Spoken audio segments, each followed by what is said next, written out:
Boa noite, irmãos. Uma alegria estarmos juntos mais uma vez para a gente prestar o culto que é devido ao Senhor, não é? Que bênção a gente poder iniciar o domingo, finalizar o domingo, louvando, adorando ao nosso Deus. E hoje, irmãos, a gente vai meditar na carta de Paulo aos Colossenses. Na carta de Paulo aos Colossenses, nós vamos meditar no capítulo 1, do versículo 13 ao versículo 20. Colossenses, capítulo 1, versículo 13 ao versículo 20.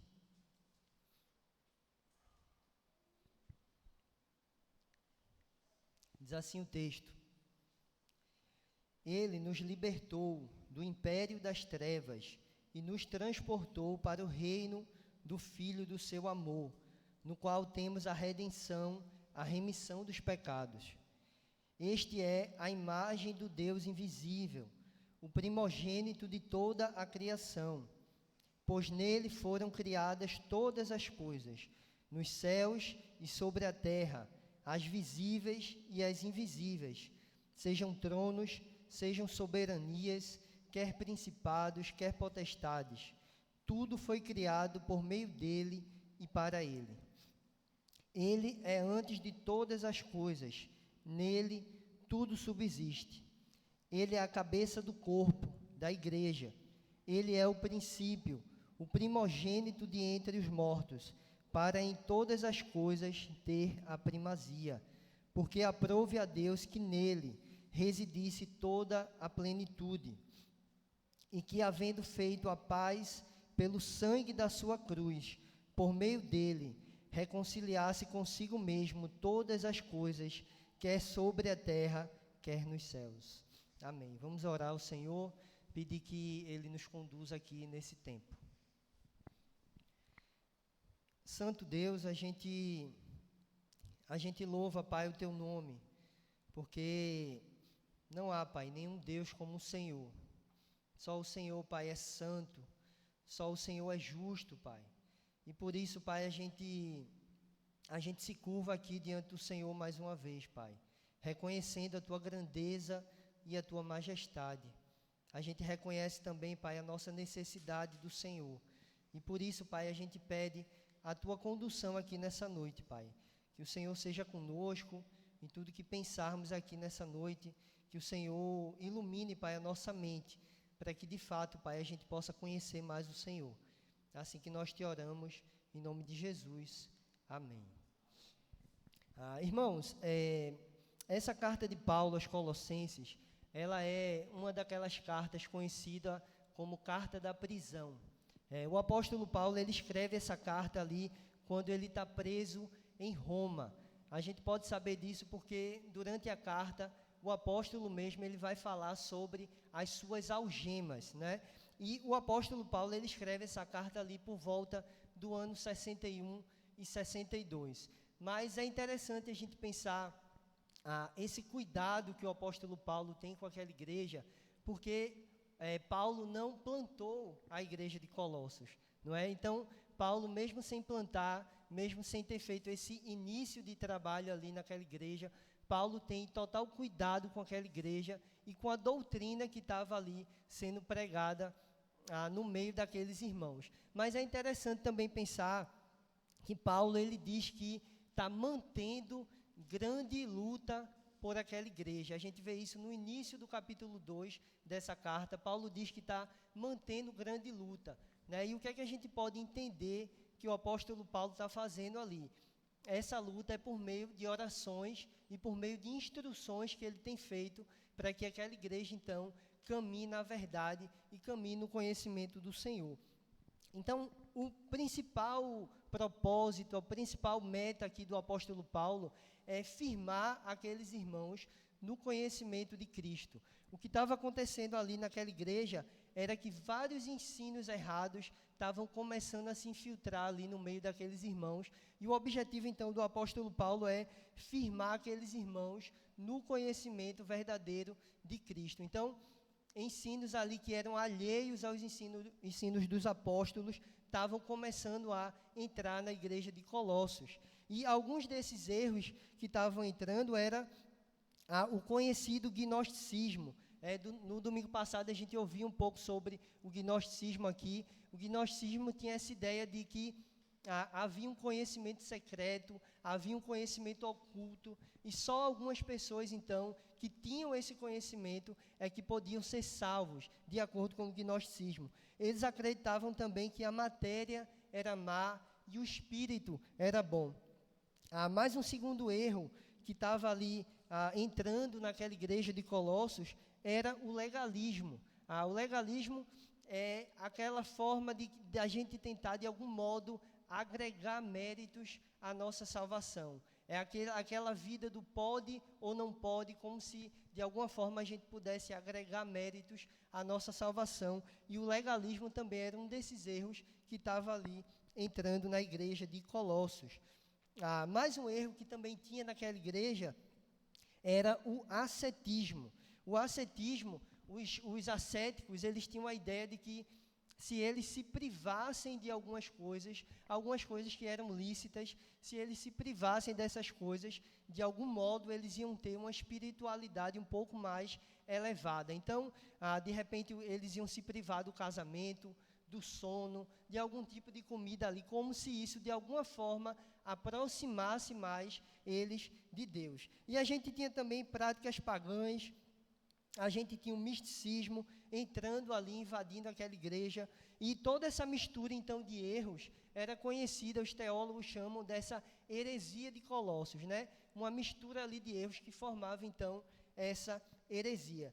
Mas, se a gente observar, irmãos, esses erros e essas heresias que estavam ali invadindo aquela igreja, elas não são tão diferentes dos erros que a gente vê hoje, não é? Muitas vezes essas heresias, elas assumem uma nova roupagem, elas têm uma nova maquiagem, mas a verdade é que, na essência, elas são a mesma coisa, né? Elas tentam minar a suficiência de Cristo, elas tentam minar a suficiência da Escritura, tá certo? Então, como é, então, que Paulo, né, a pergunta aqui que nós precisamos levantar aqui nesse início é como Paulo responde, então, àqueles erros que estavam ali entrando naquela igreja. E a resposta é a partir de uma explanação sobre a pessoa de Cristo. Como é que Paulo, então, ele refuta aqueles erros ali? A partir de uma explanação sobre a pessoa de Cristo, a suficiência de Cristo, a suficiência do sacrifício de Cristo. Então, Paulo vai mostrar que Cristo é a nossa sabedoria para a salvação. Nossa salvação é exclusivamente pelo mérito do Senhor Jesus. Paulo vai mostrar que é Cristo que santifica a nossa vida por meio do seu Espírito. E Paulo vai mostrar que somente a presença de Cristo é que realmente pode nos aproximar de Deus, diferentemente do que aquelas pessoas ali estavam achando. Então, João Calvino, comentando aqui essa carta aos Colossenses, ele fala da seguinte forma: este é o único meio de reter, bem como de restaurar a doutrina pura, colocar Cristo diante dos olhos, tal como Ele é, com todas as bênçãos, para que sua excelência seja realmente percebida. Então, o que Calvino vai dizer qual é o meio, então, que a gente tem para afastar esses erros, para afastar essas heresias. Colocar o Senhor Jesus diante dos nossos olhos, exatamente como Ele é. E é isso que Paulo está fazendo aqui. Paulo vai colocar o Senhor Jesus exatamente como Ele é para aqueles irmãos, para que então eles pudessem afastar esses erros e essas heresias. Então, um conhecimento equivocado acerca do nosso Salvador, certamente, irmãos, vai nos levar a uma prática equivocada. Se a gente não tem o conhecimento de quem verdadeiramente é o Senhor Jesus, certamente a nossa prática e a nossa vida, ela vai ser equivocada. Então, volte seus olhos aí para o texto, versículos 13 e 14. A, a primeira coisa que o apóstolo Paulo vai falar um pouco aqui é sobre a nossa posição em Cristo. Ele fala, ele nos libertou do império das trevas e nos transportou para o reino do Filho do seu amor, no qual temos a redenção, a remissão dos pecados. Então, o que Paulo vai falar aqui é enfatizar essa nossa posição em Cristo. Só temos duas opções: ou nós estamos em Adão, ou nós estamos em Cristo. Então, Paulo vai falar um pouco dessa ação de Deus de nos tirar desse mundo e nos colocar no que ele vai chamar, e Paulo repete muito isso, né? Que agora nós estamos em Cristo. Mas se você perceber aqui, veja como ele coloca: ele nos libertou e nos transportou. Então veja, aqui tem uma ação exclusivamente do Senhor. É o Senhor que nos liberta, é o Senhor que nos transporta. E a imagem desse império de trevas, então, é justamente esse mundo que nós seguíamos, não é? Falando aqui de uma forma mais teológica, esse reino de trevas, ou esse império de trevas, ele é como se fosse um reino parasita, não é? Ele não subsiste fora de Cristo, porque nada subsiste fora de Cristo, mas ele é como se fosse ali um reino parasita que está ali infiltrado. Então, o que o Senhor faz, então, é nos libertar desse império e nos transportar para o reino de Cristo. Então, a nossa posição anterior, irmãos, é o que Paulo vai falar lá em Efésios capítulo 2.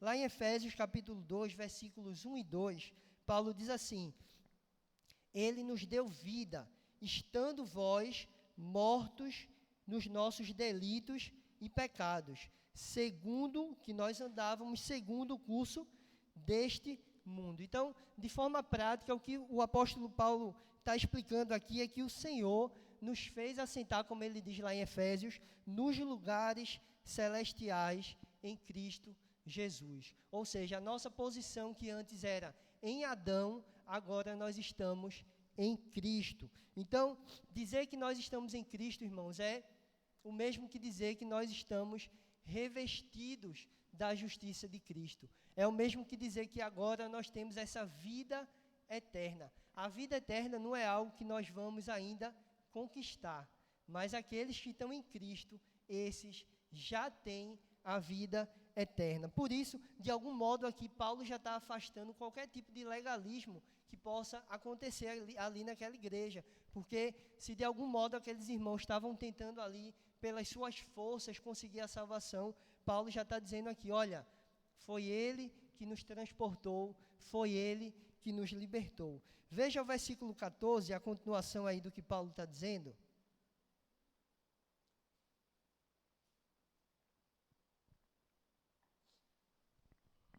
Versículo 14, ele diz: no qual temos a redenção, a remissão dos pecados. E redenção aqui nos traz justamente essa ideia de algo, de um preço que foi pago para que então houvesse um resgate. É isso que Paulo está dizendo aqui. E nesse momento, Paulo está dizendo então, como é que aconteceu essa libertação? Como é que nós fomos então transportados para esse reino de Cristo? Por meio então da redenção que há em Cristo, irmãos. Então, se a gente quer entender que preço foi esse que foi pago, nós precisamos olhar a cruz de Cristo. Somente olhando o sacrifício de Cristo como algo que é definitivo, a gente vai poder entender, então, aquilo que Deus faz e aquilo que Deus fez em nossa vida. Gostaria que você abrisse em Hebreus capítulo 10, para que a gente possa ler do versículo 12 ao versículo 18. Hebreus capítulo 10, do versículo 12 ao 18.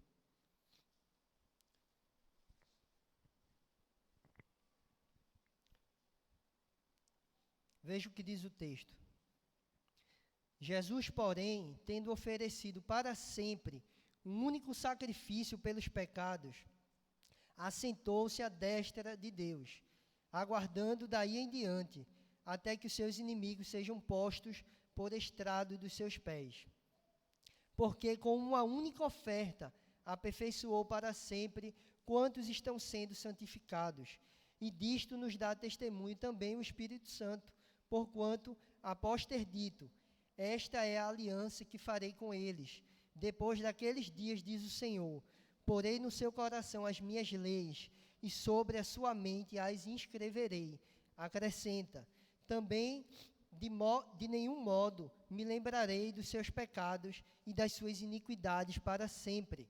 Ora, onde há remissão destes, já não há oferta pelo pecado. Então, o que nós percebemos aqui é que a vitória de Cristo, a vitória dele sobre a morte, sobre o pecado, sobre Satanás, aconteceu na cruz.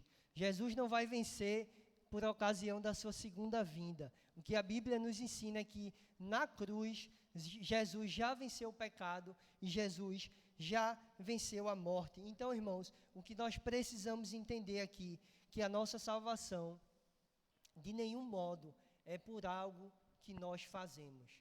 A nossa salvação não é porque nós temos um conhecimento superior, nós conseguimos então entender alguma coisa que outra pessoa não entendeu, mas a nossa salvação é exclusivamente pelo sacrifício perfeito do nosso Senhor Jesus. Então, a cruz, ela é suficiente para a nossa salvação e para a nossa caminhada. Mas o que acontece, irmãos, eu não sei se você já teve essa sensação. Quando você conhece ali um recém-convertido, né? Parece que a cruz diante dele é algo gigante, não é? É algo grande e aquilo é suficiente na vida dele. Aquilo motiva ele a servir ao Senhor, aquilo motiva ele todos os dias da vida dele, mas parece que quando a nossa caminhada vai ficando mais longa, é como se essa cruz ela fosse diminuindo um pouquinho de tamanho. É como se de algum modo a gente começasse a se acostumar com essa cruz que é algo maravilhoso demais, né? Esse presente que a gente recebeu é suficiente para que a gente seja salvo, mas é suficiente também para que a gente caminhe nos caminhos do Senhor. Então, irmãos, precisamos ter cuidado, porque quando a cruz, ela diminui de tamanho na nossa caminhada, quando aos nossos olhos ela começa a diminuir de tamanho, a nossa dependência do Senhor, ela também vai começar a diminuir. À medida que a gente olha a cruz do tamanho que ela realmente é, de acordo com o que a Bíblia fala, aí sim, a gente vai caminhar na dependência do Senhor, sem qualquer tentativa de legalismo, sem qualquer tentativa de construir algo com as nossas mãos, como se de alguma forma a gente conseguisse fazer isso. Então, essa é a lição e ensinamento que Paulo traz aqui. A cruz, ela é suficiente. Então, precisamos ficar atentos com isso, que na nossa caminhada a gente fique atento para perceber se de fato ela não tem diminuído de tamanho aos nossos olhos, e por isso então a gente tem deixado de caminhar na dependência do Senhor.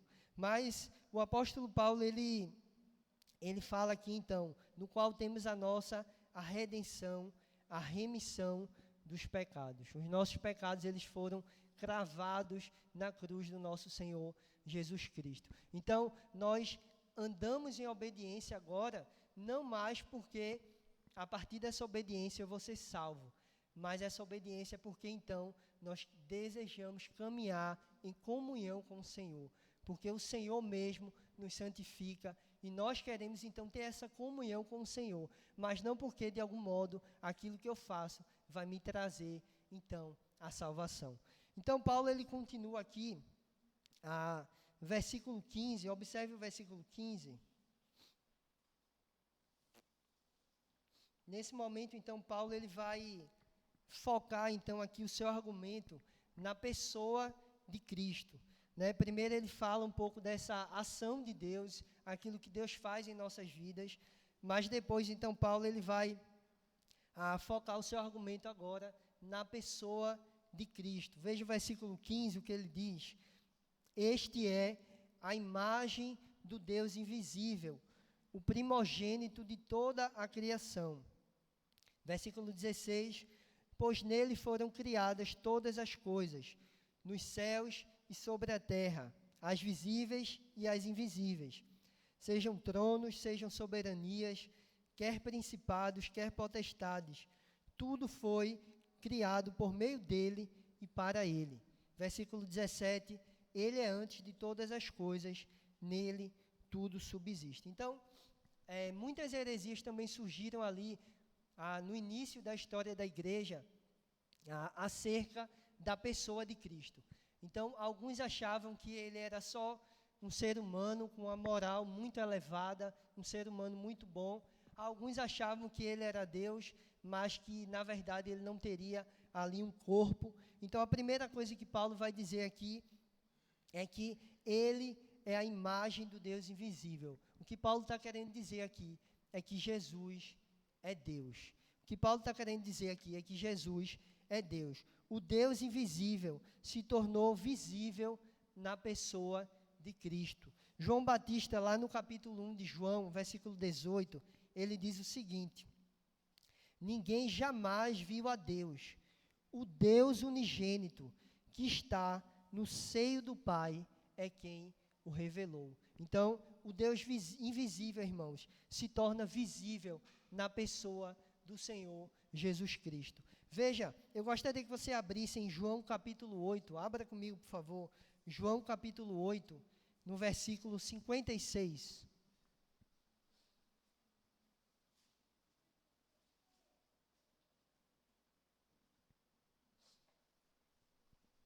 Evangelho de João, capítulo 8, versículo 56. Aqui nós vemos o Senhor Jesus mesmo falando sobre a sua divindade. Isso que Paulo fala aqui no versículo 17. Ele é antes de todas as coisas. Veja o texto aí, João 8, do 56 ao 58.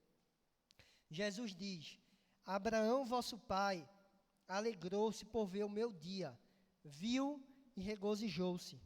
Perguntaram-lhe, pois, os judeus: ainda não tem 50 anos e viste Abraão?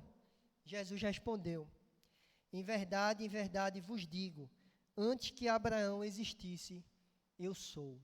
Então, aqui a gente vê o Senhor Jesus mesmo dizendo, falando da sua divindade, exatamente isso que Paulo fala aqui no versículo 17.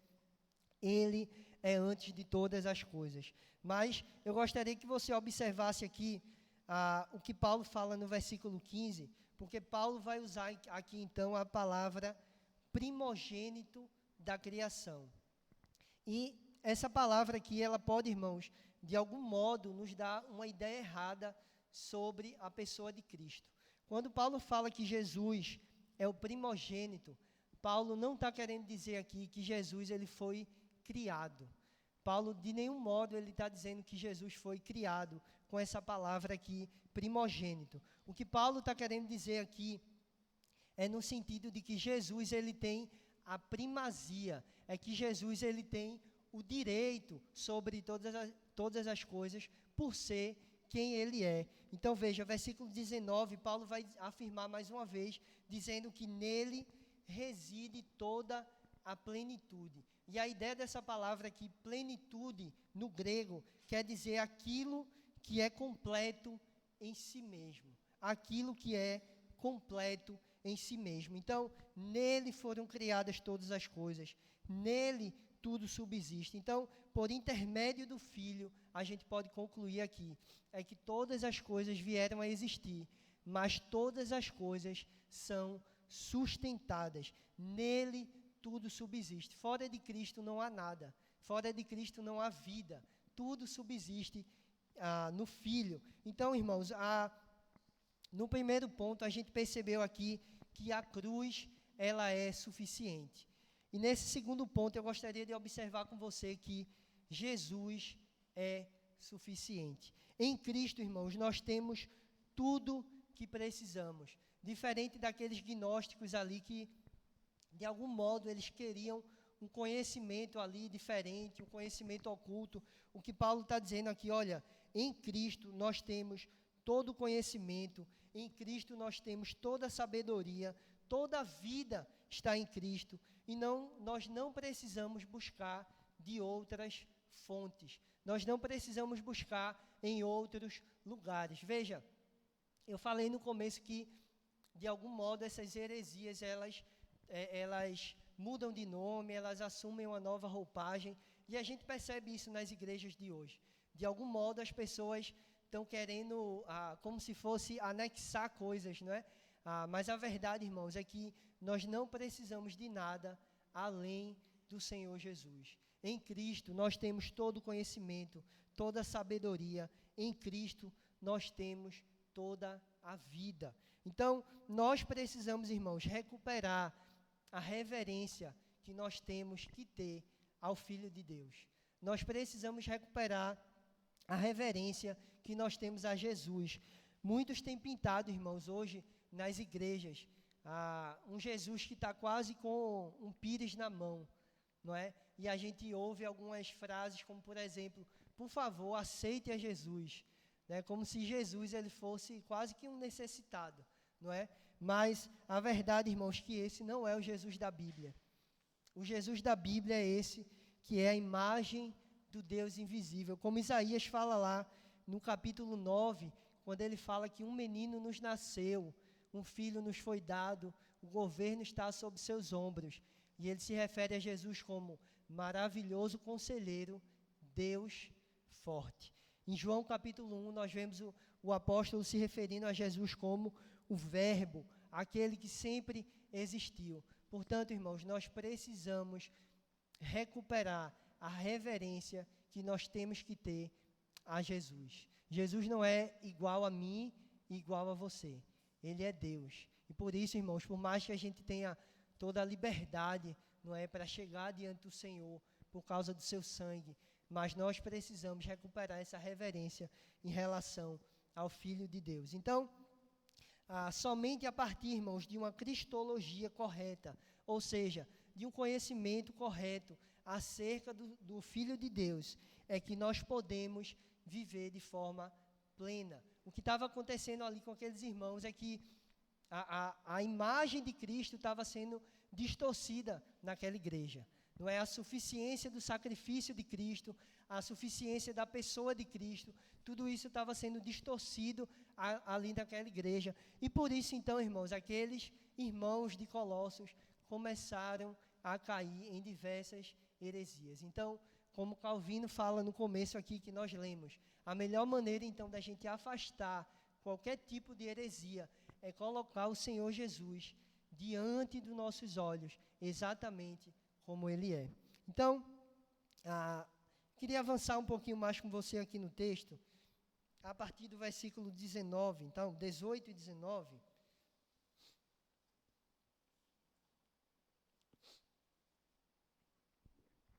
Nesse momento aqui, o apóstolo Paulo, ele vai afunilar um pouquinho o seu argumento, e ele chega, então, na relação de Jesus com a igreja, não é? Então, ele fala desse sacrifício de Cristo, ele fala da pessoa de Cristo, e nesse momento, então, ele fala especificamente, ele vai mais a fundo, e ele fala, então, desse relacionamento de Jesus com a igreja. Veja o versículo 18. Ele é a cabeça do corpo da igreja. Ele é o princípio, o primogênito de entre os mortos, para em todas as coisas ter a primazia. Mais uma vez ele vai, antes de chegar aqui então nesse, ele é a cabeça do corpo, eu queria que você olhasse para essa parte aqui, porque ele diz, ele é o primogênito de entre os mortos. Então, o que Paulo está querendo dizer aqui é que Jesus foi o primeiro a ressuscitar, certo? Então, você pode até vir aí na sua cabeça, mas Lázaro então não ressuscitou antes dele, mas não com o corpo glorificado, não com o corpo incorruptível. Jesus, então, ele é o primeiro a ressuscitar. Então, no versículo 18, ele diz que ele é a cabeça do corpo da igreja.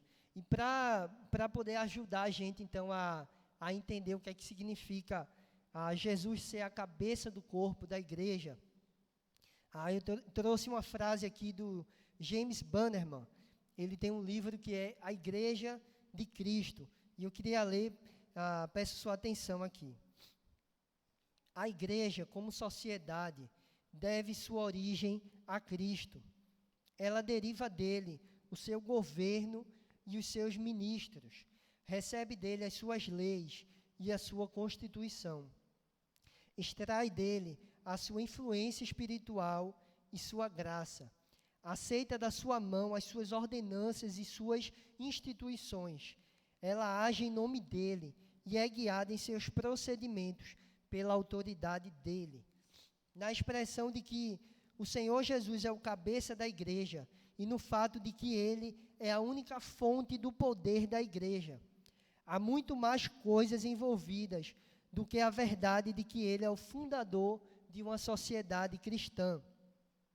Ele é tanto o fundador como o seu administrador. É a fonte da vida e a influência sempre presente das ordenanças e das bênçãos, da lei e da autoridade, da palavra e da doutrina na comunidade. Por meio do seu Espírito, da sua palavra e das suas ordenanças, da mesma forma que pelo governo e pela graça, Cristo tanto origina como administra a sua igreja na terra. Então, de modo resumido aqui, irmãos, a gente poderia resumir essa relação de Jesus com a igreja em duas palavras: autoridade e provisão. Autoridade e provisão. Jesus é aquele que tem toda a autoridade sobre a sua igreja. Jesus não somente é o fundador de uma sociedade cristã, o fundador de um grupo de pessoas que se reúne, mas Jesus é esse que administra a sua igreja na terra. E como é que ele faz isso, irmãos? Por meio do seu Espírito, por meio da sua palavra, por meio das lideranças que ele levanta para conduzir a sua igreja. Então, nós podemos, irmãos, descansar que a igreja do Senhor Jesus, ela não está sem rumo. Por mais que nós vejamos coisas por aí que são absurdas, não é? E a gente não sabe nem se pode chamar de igreja, né? Algumas coisas que a gente vê e assiste. Mas o fato, irmãos, é que a verdadeira igreja de Cristo, ela está segura, porque o Senhor Jesus mesmo é aquele que tem ela na sua mão, por meio do seu Espírito, por meio da sua palavra, por meio das lideranças que ele levanta. Ele governa a sua igreja. É ele mesmo que falou, irmãos: eis que estou convosco todos os dias até a consumação dos séculos. Então, nós podemos estar tranquilos, por mais que nossos olhos não entendam tudo que está à nossa volta, mas uma certeza nós temos: o Senhor Jesus governa a sua igreja e vai continuar governando até o final. Esse é o nosso Deus. Mas, irmãos, eu queria observar um ponto aqui. Esse mesmo Jesus que é verdadeiramente Deus, a Bíblia diz que ele é verdadeiramente homem. E como igreja de Cristo, nós podemos recorrer a ele em todos os momentos. A Bíblia diz que Jesus em tudo foi tentado. Então, irmãos, nós temos um sumo sacerdote que se compadece das nossas fraquezas. Esse mesmo Jesus que é verdadeiramente Deus, ele é verdadeiramente homem. Então, algumas heresias estavam surgindo ali, achando que de repente ele seria somente Deus. Algumas heresias surgiam dizendo que ele só era um homem com a moral muito elevada, mas aquilo que a Bíblia ensina é que ele é verdadeiramente Deus e verdadeiramente homem. E por isso nós temos um sumo sacerdote que se compadece das nossas fraquezas. O Thomas Goodwin, ele vai dizer que Jesus é a misericórdia em carne e osso. Jesus é a misericórdia em carne e osso. Então, irmãos, nós precisamos aqui ter cuidado com a idolatria. A Bíblia diz que só há um Senhor da sua igreja, e o nome dele é Jesus Cristo. Nenhum homem é o Senhor da igreja. E nós precisamos ter cuidado, porque muitas vezes, neste século, né, a gente tem acesso a muita coisa, a internet, e a gente pode ver muita coisa, a gente pode consultar muita coisa. Mas a gente precisa ter cuidado, irmãos, porque se não tivermos cuidado, nós vamos terminar caindo numa idolatria a homens. E a gente precisa ter cuidado quanto a isso. Só há um Senhor da igreja e o nome dele é Jesus Cristo.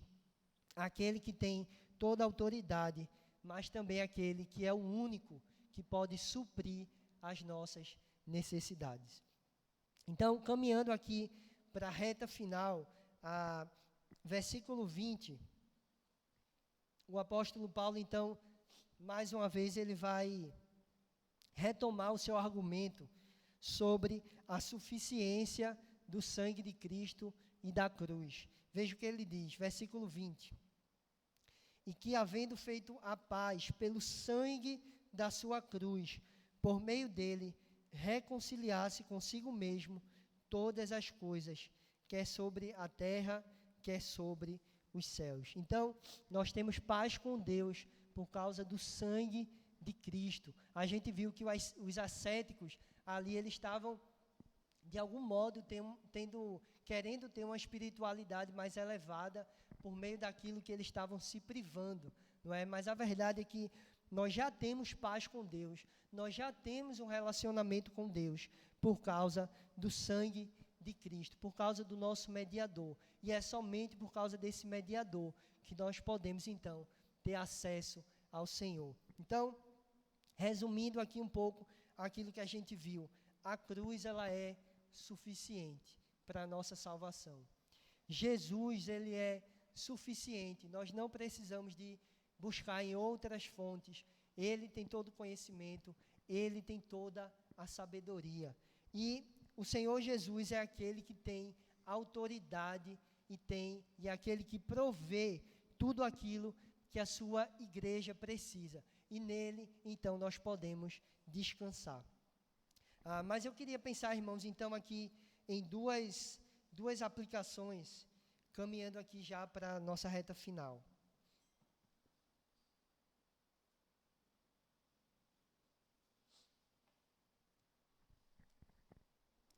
A primeira, irmãos, é que somente com o conhecimento verdadeiro do Senhor Jesus é que nós podemos obedecê-lo. Se você perceber a ordem dos argumentos do apóstolo Paulo, os teólogos eles vão dividir o argumento do apóstolo Paulo em dois momentos. Esse primeiro momento os teólogos chamam de indicativo redentor. É o momento em que Paulo ele vai lançar as bases, ele vai dizer quem Jesus é, ele vai dizer aquilo que Deus fez em nossas vidas, ele vai falar da nossa salvação. E o segundo momento, então, desse argumento de Paulo é o que eles chamam de imperativo ético. Então, depois de lançar essas bases, depois de dizer quem Deus é, depois de dizer aquilo que Deus fez por nós, então, Paulo vai, se você perceber, ele vai dizer, portanto, já que, foi o texto que nós lemos aqui de Colossenses, né? Já que vocês foram ressuscitados com Cristo. Então, primeiro Paulo, ele lança as bases, ele diz aquilo que Deus fez, ele diz aquilo que Deus é, para então ele chegar nas partes práticas. Então, irmãos, o que nós precisamos ter cuidado é para não tentar, de algum modo, inverter essa ordem. Muitas vezes nós queremos que aquele parente nosso, às vezes a gente quer que aquele amigo nosso, que não conhece a Cristo, a gente quer impor um modo de vida cristão, a gente quer impor um modo dele viver, sem que ele tenha conhecido a Cristo. Então, a ordem não é essa. A ordem é, nós precisamos pregar o Evangelho, e depois, então, essa pessoa pode viver de acordo com a palavra. Sem o conhecimento verdadeiro do Senhor, não há como viver. Vai se tornar, justamente, essa inversão se torna um legalismo. Não é? Então, veja, Paulo está aqui falando com crentes, não é? Imagine quando nós estamos tratando com pessoas que sequer ouviram falar do Senhor Jesus. Então, nós precisamos ter cuidado, irmãos, para não inverter essa ordem. Primeiro, Jesus precisa ser anunciado exatamente como ele é, para que então as pessoas possam viver de acordo com o Evangelho, sem que essas pessoas tenham realmente um relacionamento com Deus, sem que elas tenham sido transportadas para o reino de Cristo, jamais elas vão conseguir viver verdadeiramente aquilo que a palavra de Deus manda. Então, uma segunda aplicação que eu queria pensar aqui com você, nós vimos no domingo passado que uma característica fundamental do crente é a obediência, não é? Jesus diz isso, aquele que tem os meus mandamentos e os guarda, este é o que me ama. Aquele que conhece ao Senhor é aquele que obedece ao Senhor. Mas eu queria pensar também que conhecer a Cristo é desejar a sua presença. Abra comigo, por favor, em 2 Timóteo.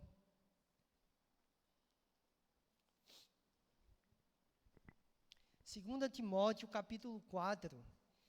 A gente vai ler versículos 6 ao 8.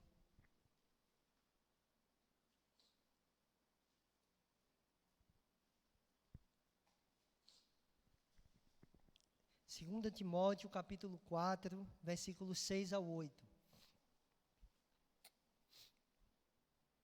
Veja o que diz o mesmo apóstolo Paulo. Quanto a mim, estou sendo já oferecido por libação, e o tempo da minha partida é chegado. Combati o bom combate, completei a carreira, guardei a fé. Já agora a coroa da justiça me está guardada, a qual o Senhor, reto juiz, me dará naquele dia. E não somente a mim, observe esse final, mas também a todos quantos amam a sua vinda. Veja como é interessante a forma como Paulo coloca aqui. Ele poderia ter dito aqui que a coroa da justiça está guardada para todos aqueles que são salvos, para todos aqueles que têm o Espírito Santo, para todos aqueles que conhecem a Deus. Mas veja como Paulo resume a fé verdadeira. A coroa da justiça está guardada para todos aqueles que amam a sua vinda. Então, irmãos, no cerne da fé verdadeira está o desejo pela presença de Cristo. Está o desejo por estar com o Senhor Jesus. Nós já temos o seu Espírito, mas nós precisamos então andar desejando a sua volta. Nós precisamos então andar e viver nesse mundo desejando estar com o nosso Senhor Jesus Cristo. Certamente, irmãos, nós teremos muitos benefícios nos novos céus e na nova terra, não é?